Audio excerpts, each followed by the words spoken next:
Hello ladies, and welcome back to my channel, and welcome to the living room. You will see me here in a couple videos this week. I am mostly kid-free, so we are taking advantage of that. I got a baby though still. This week you are going to be seeing all of my curriculum videos. I'm calling this curriculum week. I am sharing all of our curriculum that we will be using for the next school year for 2021 and 2022. I am collaborating this entire week with my sweet friend Christina from Rooted Homeschool. You can check her out down below. I have absolutely loved connecting with her. She is a beautiful mama of 5, and I love her heart for Jesus and the wonderful way that she shares her love of homeschool and her love of family. Please go check her out this week as we are collaborating. So today's video, he has a lot to say. In today's video, I'm sharing what we will be using for 3rd grade curriculum for next year. So let's get started.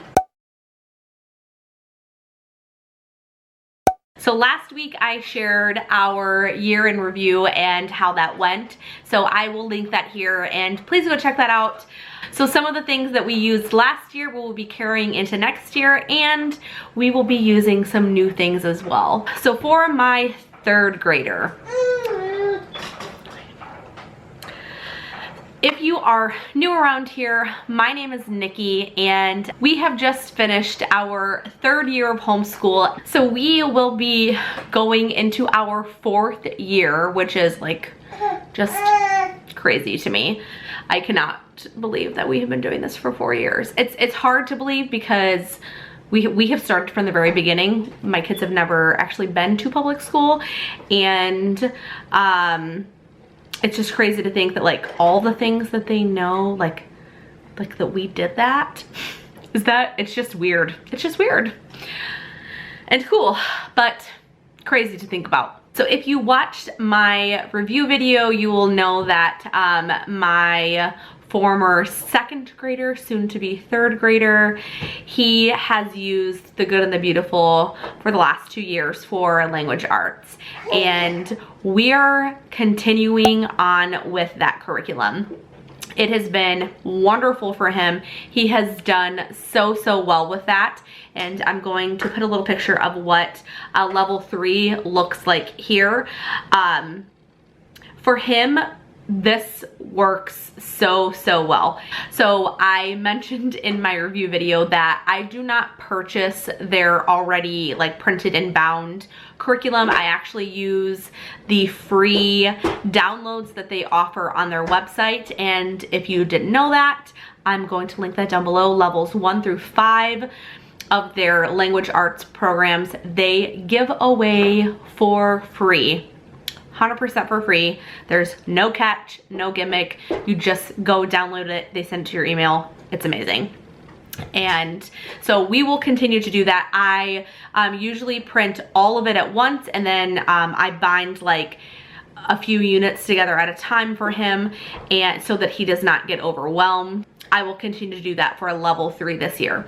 The only thing that I am going to do differently for the curriculum for next year is buying the readers that go along with that curriculum.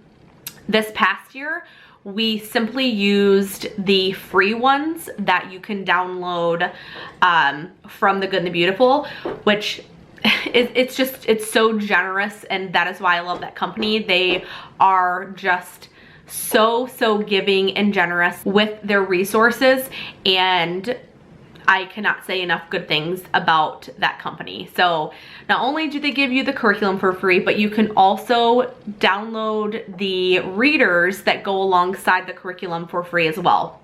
And so this past year, we simply just would pull them up. I had them like on my Google Drive, and he would read them from the iPad.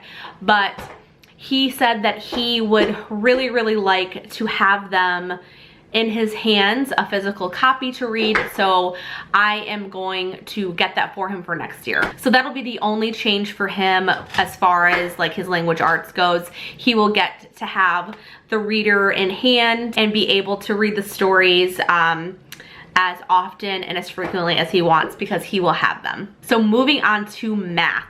So for math, we are continuing with Horizons.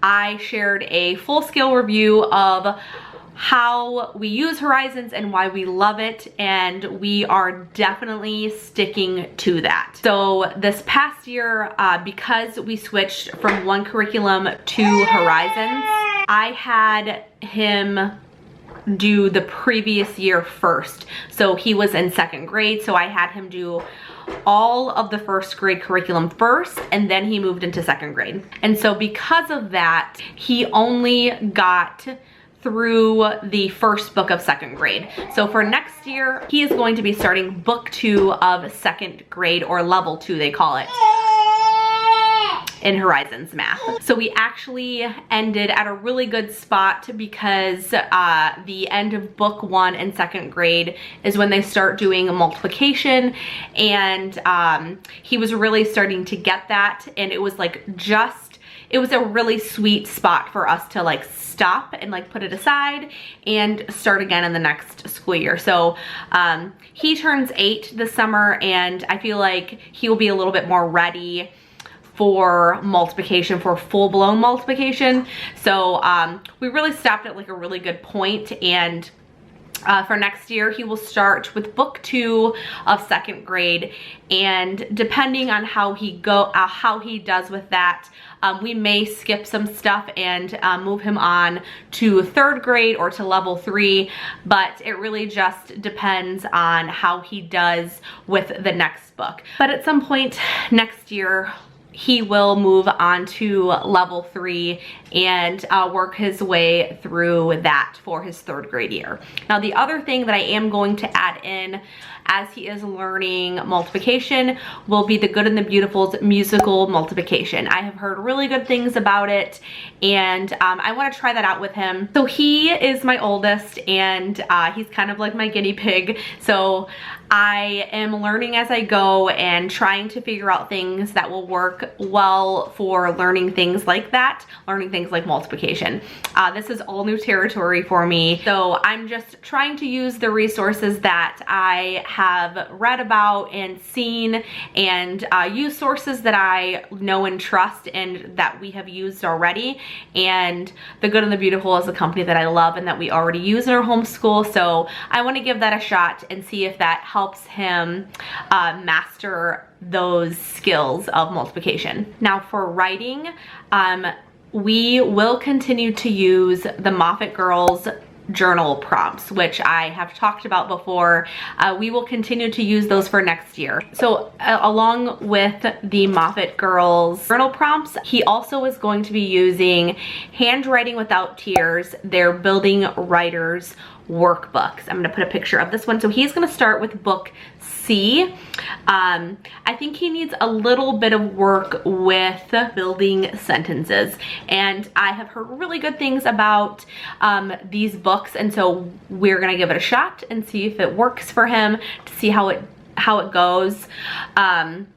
He loves to write, and I don't want to overwhelm him with too much, but I do want to give him a little bit more guidance in building those sentences, so that he can really flourish in his writing. So this, I feel like, is a very unpopular opinion, but we don't do any formal handwriting curriculum.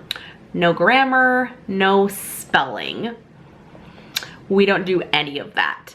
As far as handwriting, they journal. They do journals, and you know, for my oldest son, he will be using the Building Writers, and I don't see a purpose in doubling that. Like, he will get plenty of writing practice as far as handwriting goes while he is working on his writing skills, and I don't feel it necessary to add anything else. Now, something that's really interesting that I have found, because if you hear anything, my baby is sitting here next to the camera, and it is the only way that this video is happening right now, okay? So one thing that has been really interesting, we have never done spelling. I have never done any grammar. I've never done any formal handwriting with them. But my sons have journaled. So every year we have done the Moffat girls journal prompts, and they have worked on actually just writing sentences, doing journal prompts, usually 3 to 4 times a week for the last few years. And because of that, they have become good spellers. They know how to write and they know how to spell.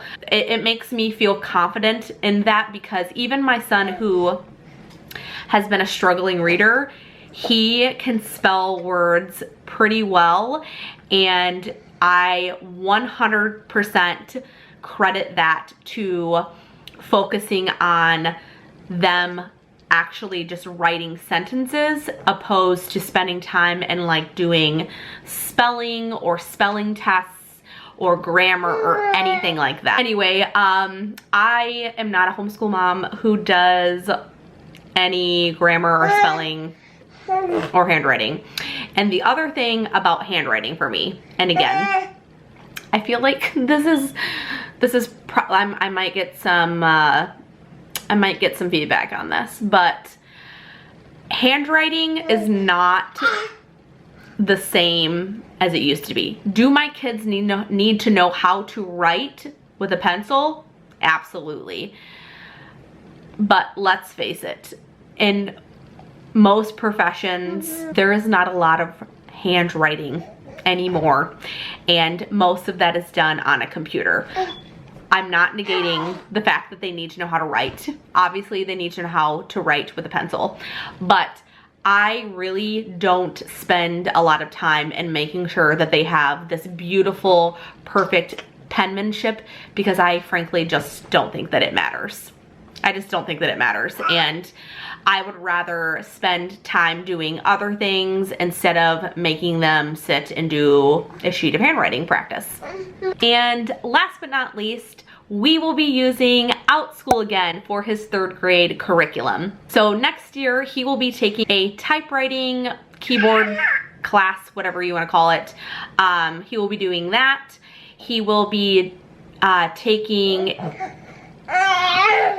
an ASL class, because he's really, really interested in learning how to do sign language, which I think is really cool. I also want to learn more about that. He wants to take another Lego STEM class, and he wants to do another art class and another Magic Tree House book club. So those will all be included as part of his curriculum for next year, and I really like to lean into their interests as far as the Outschool classes. The typing keyboard class I suggested, but he is very much interested in doing that anyway.